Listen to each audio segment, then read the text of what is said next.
Mr. Winnie the Pooh, I bought my son a new Lego set. You what? Well, I bought him a Lego set from those Westerners. Lego? Did you just say Lego? 在 Lego City 上演是有是的热乎潮，还是历史的臭臭潮。我病毒检测测试，是的，他干的诺ချက်冲病毒来自的是深深说起 Lego City， 幸好无敌在难度出手。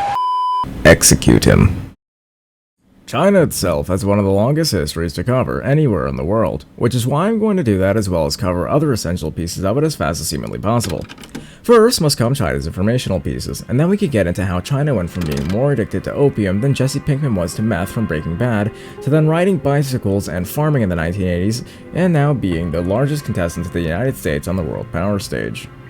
China is made up of one of the largest populations in the world, if not the largest, a current estimated 1.4 billion people. That's almost the average caloric intake of an American.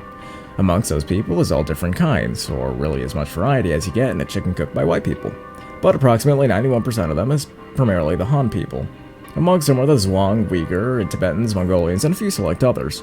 Most people would recognize the Uyghur name because they are a Muslim minority in China and have been treated absolutely abhorrently. More specifically, where the Chinese state sends them to forced labor camps for quote-unquote re-education. It's pretty bad.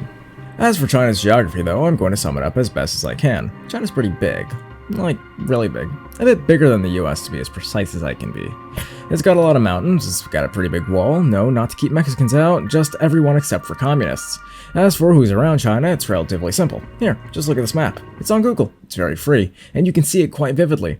Here's North Korea, Russia, Mongolia, Vietnam, India, Burma, and a family of stands. Of those relationships, China really doesn't like India. In fact, they're sending robots to invade them. That's not a joke. But they have a lovely relationship with Russia and North Korea. Agriculturally, they produce lots of rice. It's their most important crop and is dominant in Asia for its growth. Of course, they also produce things like tobacco, oilseeds, and have a strong role in fishing, of course. But they may also eat bats and pangolas and other things, but you know, no one judges here. But by far they have the most recognizable thing that they produce, and that is just about everything you own. Look at your cell phone, look at your shirt, look at your shoes, look at your septum ring, look at your glass eyeball. It's probably made in China. Approximately 50% of the world's goods come from China. Of course, we will touch on this later when we get past the history of China.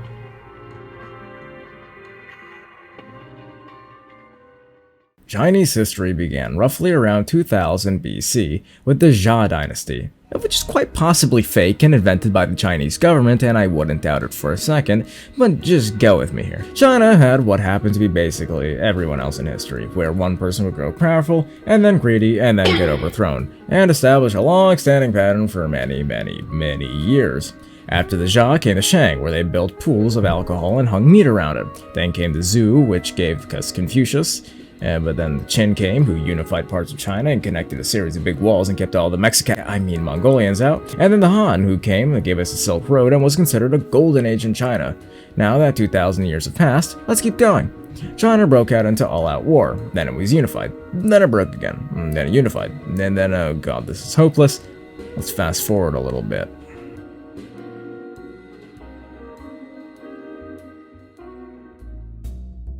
The Revolutionary War between the United States and the United Kingdom. The United Kingdom felt a little poor. Say, King George, we need money. Who can we further colonize and treat worse than those ridiculous new Americans?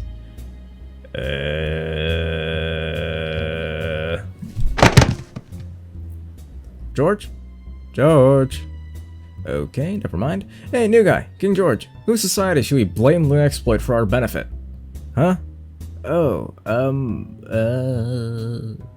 China. Yeah, China. So, the British started selling a ton more opium to China. So much more that they upped their sale of opium by 10 times as much. Hey, British man, you wanna stop that? My wife is higher than a Dutch schizophrenic. Pish posh Dao Guang, you love this stuff. Oh yeah? What do you think this is? Hey, don't do those filthy Americans into our tea. This is war. The British then entered the First Opium War. China finally got fed up with the British dragging their population through the mud with all of their drugs and decided to try and beat the world's largest navy. That didn't go so well. Britain had decided to send a couple of men to Hong Kong, then took Canton, and then by 1842 they'd taken Nanking and had China by the cojones. The Treaty of Nanking was signed as well as the Treaty of Bogue. This basically let the British do whatever the hell they wanted in China, and trade what they want as well. However, opium still wasn't legal.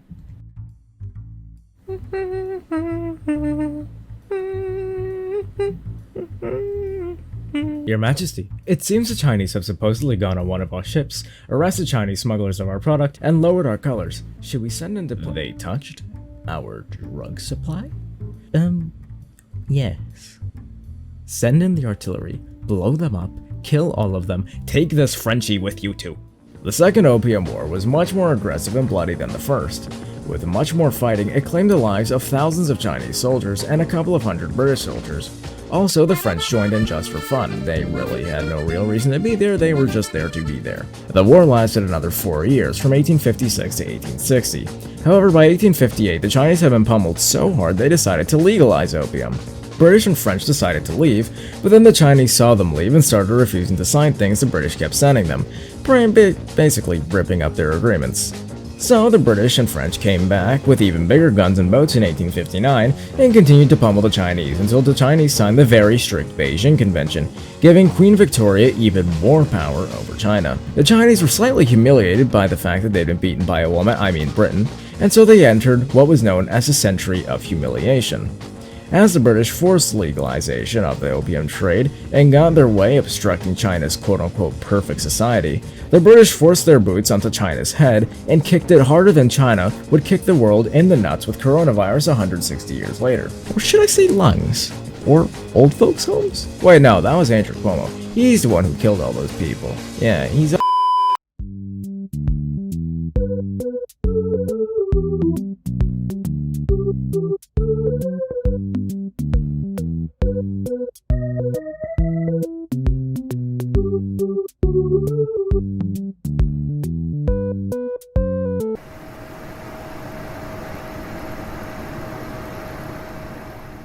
Since the age of humiliation, Chinese people were feeling a bit more nationalistic, a little more angry at imperial nature, a little more likely to uprise.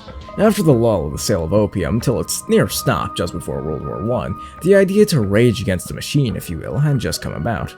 If the machine was a great big British factory with child labor and soot everywhere. In 1911, the Chinese Revolution occurred, where the Republic of China was established, toppling the long-standing Qing dynasty that had been in power of China since 1644. In 1921, the Chinese Communist Party was formed by one visionary of a young Chinese man. One small name in Chinese history: Mao Zedong. After World War II came the pre-proxy war of the ensuing Cold War, the Chinese Civil War. The CCP was given aid by the Soviet Union, whilst the nationalists of China were given aid by the United States. The commies would win that first war, and with that led to Mr. Dong becoming Chairman Mao. At Tiananmen Square, he would establish the People's Republic of China. Soviet-backed Commie China still lives on to this day. Chairman Mao, after his success, got involved with the Korean War, targeted filthy rich and disgusting capitalist pigs, and was a man of order. His type of order wasn't necessarily the American law and order kind, it was more we will send you to labor camps for minor infractions, and those who criticize the government will be hung or shot execution style kind of order. Nonetheless, he got the job done. Eventually, people would jump off of buildings in Shanghai to commit suicide like all of the time. It happened so much, people didn't want to walk and on the pavement to have some sumo spatula make them into sidewalk meat pancakes. So they just stopped walking near the skyscrapers. Anyways, Mao was also responsible for the massive industrial development in the country and pushed to have China be factorialized massively. He was also responsible for campaigns against political opponents in which he sent to more labor camps and killed plenty of people. It was coined as the Great Leap Forward, whilst really the only leaps being taken were the Chinese people off of big buildings down in Shanghai. In a matter of 4 years, he was responsible for the death of approximately 45 million people. 4-5. See that, Stalin? You see that, Hitler? That is how you commit genocide. 26 million. Try 45. Could wipe out more than just the Jewish population right now, like 3 times over. Anyway, China was and is a massively oppressive and authoritarian regime, but in a way that allows for economic growth and flexibility at the whim and extreme regulatory action of the state government to insist on the relinquishment of all power accrued by wealth be held by the state and those whom support it wholly. This is how China went from primarily agricultural state and riding bicycles in the 1980s to having massive technologically advanced cities, cars everywhere, and knockoff Western products around every corner. Seriously, look at these cars. What the hell is this? Looks as if someone described a BMW down a garbled telephone line. Like I'm supposed to believe that this is a Starbucks and what is that? The Eiffel Tower? Ah, great. Yeah, thank you. In China, the Eiffel Tower. That's great. As much as China copies everything from everywhere else, they still produce about 50% of everything the world has. China is also currently buying out Africa by investing in their labor, governments, and infrastructure. And not for good reason either, they're attempting to make them into China version 2, except owned by China version 1, and giving them a massive leg up on the world power stage. They steal intelligence from African nations whose governments they assist, and they also mistreat the African workers they hire when doing road projects there. However, they really do make some pretty nice roads. Like that actually does look quite nice to drive on. And as well, I cannot talk about the Chinese authoritarianism without talking about tank men. He who stood before the great tank at Tiananmen Square, whisked away by the People's Police and never to be heard or seen from again. Was he killed? Probably. By a tank? Unfortunately not. That kind of would have been fun to see. I don't think that he's being tortured currently in a dark chamber. I'm not sure if he is or not. I don't think really China cares that much about him, other than just wanting him gone from the public eye. The easiest way to do that is just adding him to their high mass murder death toll. China's censorship is very strict, and when their current leader, Xi Jinping, was compared to Winnie the Pooh was banned subsequently. And as Winnie the Pooh banned Winnie the Pooh, they've also banned Wikipedia, the other Jasmine, the word Jasmine, and YouTube, amongst countless other things. Just about anything you can really think of in one way or another has probably banned there. So, of course, they can ban Winnie the Pooh, but they can't ban child labor or sweatshop slavery, internment camps, and their violations of human rights. But a honey bear? That's crossing a line.